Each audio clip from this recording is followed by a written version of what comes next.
Sveiki, aš Čipalina, stebuklinga Čipalina. Vakar įvyko tikras stebuklas.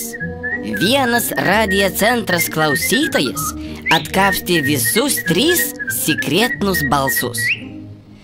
Trumpiau, rada auksinis rakčiukas. Ir padarė tai tokių sunkių metų, kai visa Lietuva suklupus ant kelių. Tiesa, ne visa. Gi mano draugas su didelė nosis nepasiduoda. Jis pasiruošęs panaikinti visas Lietuvos žiurkes. Drebėkit, žvėriukai, nebebus jums sūriaus fermentiniaus. Ateina žiurkėms pasaulio pabaiga.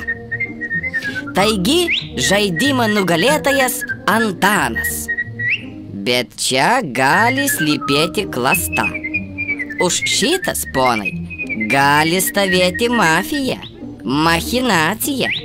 Gi dabar viskas nupirkta, vaikai privartaujami, trenerius irgi privartaujamas.